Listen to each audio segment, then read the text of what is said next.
बिस्मिल्लाहिर्रहमानिर्रहीम। नाज़रीन, आप देख रहे हैं प्रोग्राम प्रॉपर्टी टाइम। मैं हूं नुमान चौधरी। नाज़रीन, आज के हमारे मेहमान हैं अदनान अलवी साहब, जो कि कनाडा से तशरीफ़ लाए हैं हमारे इस प्रोग्राम में। और कनाडा में रियल एस्टेट एंड बिल्डर्स से इनका ताल्लुक़ है, प्रॉपर्टी का बिजनेस करते हैं और कनाडा से तशरीफ़ लाए हैं। आज हम इनसे जानेंगे कि कनाडा में प्रॉपर्टी की खरीदो फरोख्त का क्या तरीक़ेकार है और पाकिस्तान में क्या तरीक़ेकार है। अदनान अलवी साहब, बहुत बहुत शुक्रिया आपका हमारे प्रोग्राम में तशरीफ़ लाने का। आप नाज़रीन को बताइएगा कनाडा में प्रॉपर्टी की खरीदो फरोख्त का क्या तरीक़ेकार है, क्या पाकिस्तान से मुख्तलिफ है या सेम तरीक़ेकार है? थैंक यू नुमान साहब। सबसे पहले तो आपका और तमाम व्यूअर्स जो हमारे मौजूद हैं उन सबका बहुत शुक्रिया, आपने इनवाइट किया इस प्रोग्राम में। कनाडा, देखिए, रियल इस्टेट जो है वो तो वैसे तो ऑलमोस्ट पूरी दुनिया में सेम ही है। सिर्फ इसका यह है कि जो खरीदो फरोख्त का सिलसिला है, जो मैंने यहाँ अभी तक देखा है पाकिस्तान में, इससे और कनाडा में काफ़ी फ़र्क है। ठीक है ना।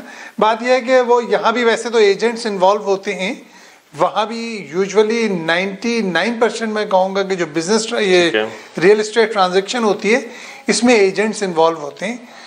और एजेंट्स इसलिए इन्वॉल्व होते हैं कि वो सबका इंटरेस्ट प्रोटेक्ट करते हैं, सेलर का भी जो बेच रहा है प्रॉपर्टी, बायर का जो खरीदने आया है, और सेलर का जो एजेंट है जिसने वो प्रॉपर्टी ऑफर की है सेलर के साथ मिलके, और जो बायर का एजेंट है जो उसको प्रॉपर्टी पे लेके आया है। ये चारों का इंटरेस्ट प्रोटेक्ट होता है। गवर्नमेंट इसने वो बॉडीज़ बनाई हैं, रेगुलेटरी बॉडीज़, जो इन सब के इंटरेस्ट को प्रोटेक्ट करती हैं और उसमें सबका फ़ायदा रहता है असल में। ठीक है। तो ये यहाँ पर जो है वो मैंने कहा 99% जो है ना वो ये थ्रू इस प्रोसेस के ही प्रॉपर्टीज बिकती हैं। तो कनाडा में प्रॉपर्टी डीलर्स या रियल्टर्स के अलावा आप प्रॉपर्टी की खरीदो फरोख्त नहीं कर सकते? कर सकते हैं आप बगैर उसके भी, मगर उसमें क्या होता है कि बायर्स जो है ना, बायर्स ट्रस्ट नहीं करते ज़्यादा ऐसी डीलों के ऊपर ना जो डायरेक्ट ऑफर हो रही हो। क्योंकि जब, जैसे मैंने कहा ना कि जब एजेंट इन्वॉल्व होता है ना, अच्छा एजेंट भी मैं बताऊँ, जैसे यहाँ जो कॉन्सेप्ट है पाकिस्तान का वो वाला कॉन्सेप्ट नहीं है वहाँ पर। हम लोग बतौर एजेंट्स वहाँ काम करते हैं, मगर हम एजेंट्स वहाँ गवर्नमेंट से रजिस्टर्ड, हमने इंश्योरेंस ली हुई है अपने ऊपर कि अगर हमारी गलती है, नहीं एज ए एजेंट, मेरी गलती की वजह से मेरे बायर का या मेरे सेलर का कोई लॉस हो जाए तो मेरी इंश्योरेंस कंपनी उसके उस लॉस को पे करेगी। जबरदस्त। तो अब आप प्रोटेक्ट हो गए ना, अगर आप सेलर हैं आप प्रोटेक्ट हो गए।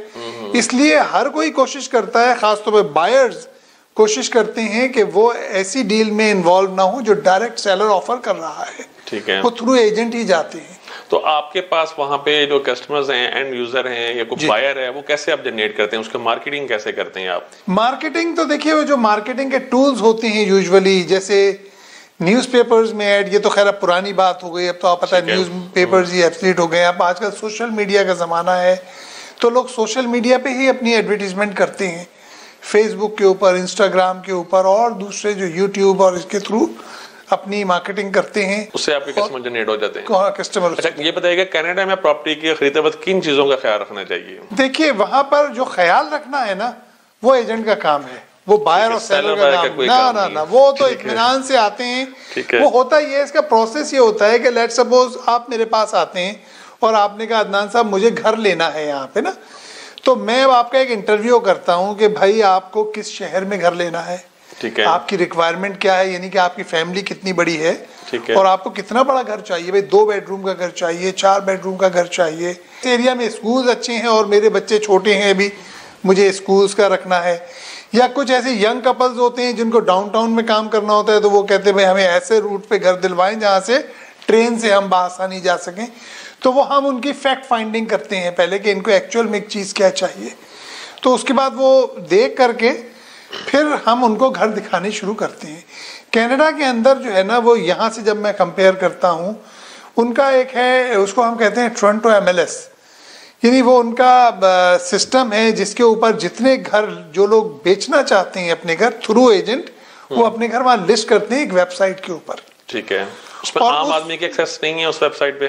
नहीं है, उस तरीके से नहीं है जो एजेंट का एक्सेस है। ठीक है। यानी आप अगर अपना घर बेच रहे हैं तो आप उस पे नहीं डाल सकते यूजुअली। ठीक है, सिर्फ डीलर्स आप के लिए सिर्फ है। एजेंट को कहेंगे, एजेंट आपके साथ अपनी डील बनाएगा कमीशन की। ठीक है। और फिर एजेंट आपके घर की पूरी पिक्चर्स लेकर के उस पे पूरी डायमेंशन एंड एवरीथिंग, पूरी इंफॉर्मेशन वहां डाल देगा।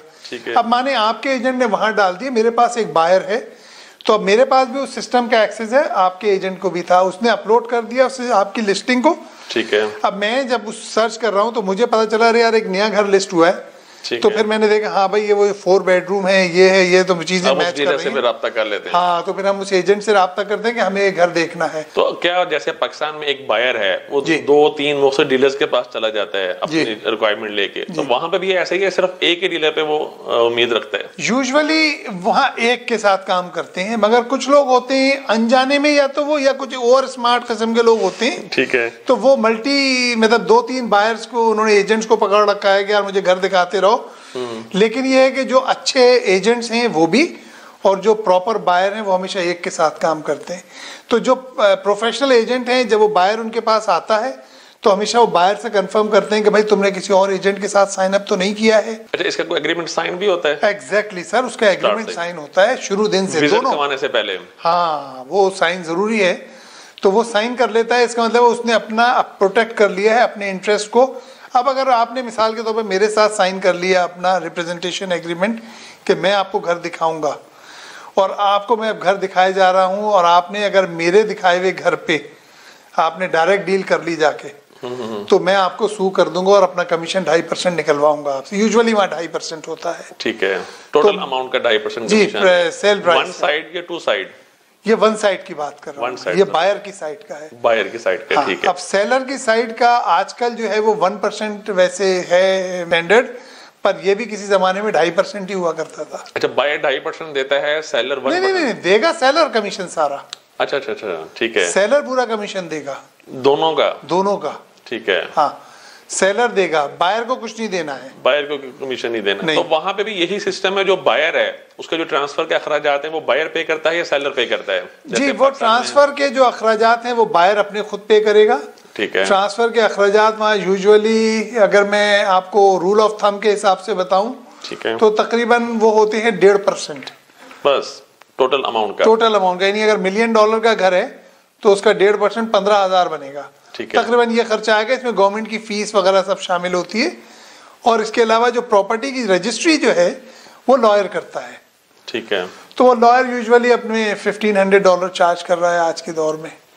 ठीक है, $1,500। अच्छा, ये बताइए कि कनाडा में क्या हर शहरी मकामी जो बंदा है वो प्रॉपर्टी की सेल परचेज कर सकता है, या गैर मुल्की भी खरीद फरोख्त कर सकता है वहाँ कनाडा में? कैनेडियंस जो हैं वो तो कहीं भी पूरे कनाडा में प्रॉपर्टी खरीद भी सकते हैं, और अगर उनके पास है तो वो बेच भी सकते हैं, उसमें तो कोई रिस्ट्रिक्शन नहीं है। हाँ, जो गैर मुल्की हैं वो भी प्रॉपर्टी ले सकते हैं कनाडा में आके। नेशनलिटी होना जरूरी है या जरूरी नहीं है? नहीं जरूरी। अच्छा, ये बताइए कि वहाँ पे जो प्रॉपर्टी का ट्रांसफर सिस्टम है, जो बंदा प्रॉपर्टी अपने नाम ट्रांसफर करवाता है, उसका ऑनलाइन सिस्टम है? किस तरीके से कोई हर सोसाइटी का ऑफिस बना हुआ है, ये एक ही इदारा है जो ट्रांसफर करता है? वो उनका जो भी बायर है ना, जैसे मैं अगर आपसे प्रॉपर्टी खरीद रहा हूँ तो मेरा पॉइंट ऑफ कॉन्टेक्ट सिर्फ एक ही है, मेरा लॉयर। ठीक है। तो मैं अपने लॉयर को वो पेपर जो भी हमारे आपके दरमियान सेल परचेज एग्रीमेंट हुआ है, वो लॉयर को वो सारे पेपर चले जाएंगे। ठीक है। लॉयर ही उनकी जांच पड़ताल करेगा।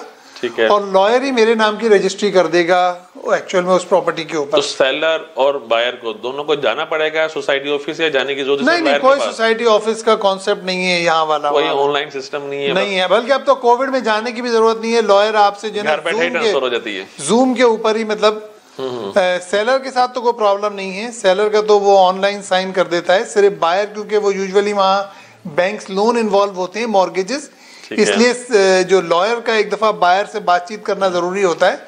तो वो आजकल कोविड की वजह से अगर वो अपने ऑफिस नहीं भी बुला रहा है तो जूम मीटिंग कर लेता है आपसे, वो बैठ के कैमरे के। बहुत अच्छी बात है। पाकिस्तान में तो ऐसा पॉसिबल नहीं है, जब तक खुद बंदा जाए ना प्रॉपर्टी ट्रांसफर नहीं हो सकती। हाँ, मैंने सुना है। ऑनलाइन सिस्टम है, तस्वीर बनती है, बेशक वो बीमार है, बेशक वो नहीं है, लेकिन उसको सोसाइटी ऑफिस जाएगा तो वो ट्रांसफर। अच्छा, वहाँ तस्वीर बनने का कोई कॉन्सेप्ट नहीं है, लॉयर रिस्पॉन्सिबल है, क्योंकि लॉयर भी एक रजिस्टर्ड पर्सन है ना गवर्नमेंट के साथ, तो उनको प्रोटेक्ट करती है उनकी लॉ सोसाइटी, तो लॉयर करता है। ठीक है, इसका मतलब है वहाँ पे लॉयर्स की और एक रिलेटिव्स की बहुत अहमियत है, उनके बगैर आप प्रॉपर्टी सेल परचेज नहीं कर सकते। बिल्कुल, आपने सही कहा। नफा नुकसान होगा वही दोनों बड़े पैसे बनाते हैं।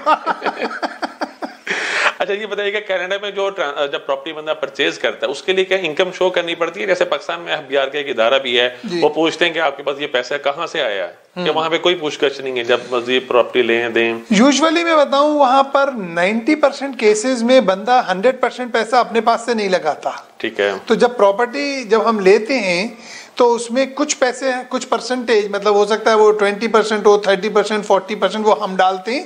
ठीक है। बाकी हम बैंक से लोन उठाते हैं उस प्रॉपर्टी के ऊपर, ठीक है, गिरवी करवा देते हैं प्रॉपर्टी को। अपनी आम जुबान में अगर मैं कहूँ तो लेट सपोज अगर मैंने 30% डाला है तो 70% बैंक ने मुझे दे दिया है, ठीक है, तो प्रॉपर्टी मेरे नाम हो गई। ठीक है। मगर बैंक की लीन पड़ी हुई है प्रॉपर्टी के ऊपर, अब मॉर्गेज हो जाती है, मॉर्गेज हो जाती है। ये सारे काम लॉयर करता है, ठीक है, ठीक है ना। तो वो बैंक को भी वो रिप्रेजेंट कर रहा होता है, बैंक का भी इंटरेस्ट प्रोटेक्ट करता है वो। अच्छा, जैसे पाकिस्तान में प्रॉपर्टी खरीदते बाद कुछ टाइम मिल जाता है, हम लोग टोकन मनी या कोई बयाना दे देते हैं, वहां पे भी यही सिस्टम है या कि मुश्त अदायगी करके ट्रांसफर होती है? नहीं, यही सिस्टम है वहां भी, सिर्फ थोड़ा सा फर्क ये है, जी जी। वही है कि जैसे आपने लेट सपोज $1 मिलियन की प्रॉपर्टी लिया, आपने 50,000 टोकन कर दिया है उनको। अब आपने उनसे एक टाइम ले लिया कि भाई मैं इस प्रॉपर्टी की क्लोजिंग लेट सपोज 3 महीने बाद करवाऊंगा, ठीक है। मैं अपने फंड्स अरेंज करूंगा और जो मुझे बैंक से पैसे चाहिए हैं मैं वो बैंक से पैसे अरेंज कर लूंगा। और फिर जो है एक सेलर का लॉयर होगा, एक बायर का लॉयर होगा, आपस में डील करेंगे, सेलर को पैसे पहुंच जाएंगे उसके, मुझे मेरे हाथ में प्रॉपर्टी आ जाएगी। तो बहुत अच्छी बात है। अच्छा, ये बताइएगा वहाँ पे जैसे पाकिस्तान में सिस्टम है फाइलर और नॉन फाइलर, वहाँ पे भी ये सिस्टम है या नहीं कि तमाम शहरी कैनेडियन जितने भी हैं वो टैक्स पे करते हैं? टैक्स पे का वर्ड मैं यूज नहीं करूंगा, पर वो फाइलर हैं, ठीक है। वहां पर आपको अपनी इनकम का स्टेटमेंट फाइल करना जरूरी है, भले आप उसमें इनकम कोई भी दिखाएं, कम ज्यादा हो, वो इनकम टैक्स वाला और वो बंदा जाने पर ना, ठीक है। मगर ये नहीं हो सकता कि कोई शख्स फाइलर नहीं है, ठीक है। फाइलर होना जरूरी है आपको कनाडा के अंदर, भले आपकी इनकम 0 रही उस साल, ठीक है, मगर आपको अपनी 0 इनकम भी उनको जाके बतानी पड़ेगी कि इस साल मेरी इनकम 0 थी। मतलब वहाँ की गवर्नमेंट के रिकॉर्ड में होता है कि ये बंदे की इनकम कितनी है, माहाना इनकम कितनी है, छुपा नहीं सकता। यूजुअली क्या होता है, जब वो यहाँ भी होता होगा कि जैसे अगर लेट सपोज आप बैंक में जॉब कर रहे हैं तो बैंक आपकी सैलरी से, तनख्वाह से टैक्स काट रही है यहाँ का बैंक, ठीक है। इसी तरीके से वहां भी हर एम्प्लॉयर की रिस्पॉन्सिबिलिटी है कि वो एम्प्लॉय का टैक्स डिडक्ट करके सरकार को जमा करवाएगा, यानी CRA वहां हम कहते हैं। CRA मतलब कैनेडियन रेवेन्यू एजेंसी, ठीक है। तो वो उसका हर में, जैसे मैं अगर एम्प्लॉयर हूं तो मेरे जितने भी एम्प्लॉयज हैं मैं सैलरी देते हुए कुछ पैसे डिडक्ट करके उसके नाम के वहां जमा करवाता रहूंगा। तो एंड ऑफ द ईयर वो एम्प्लॉय अपना जब टैक्स जमा कराएगा तो बता देगा कि मैं इस कंपनी में जॉब कर रहा था, मैं ही उसको वो उसकी समरी दूंगा कि भाई मैंने इस साल इस बंदे को इतनी पेमेंट की है, इसमें से इतना टैक्स काट के आपको पहले ही जमा करा दिया है। अदनान साहब, ये बताइएगा जैसे यहाँ पे पाकिस्तान में टैक्स अदा करने के लिए एक स्टाम्प फरोश का या किसी एजेंट का जरूरत पड़ती है, टैक्स जमा करवाने के लिए लॉयर्स की जरूरत पड़ती है, वहाँ पे आप खुद जमा करवा सकते हैं या वहाँ पे भी लॉयर्स की जरूरत पड़ती है टैक्स जमा करवाने के लिए? उन्होंने वहाँ सिस्टम को बहुत आसान बनाया है गवर्नमेंट ने, क्योंकि वो चाहते थे कि हर आदमी इजीली जमा करा दे, तो उन्होंने बहुत आसान बनाया है।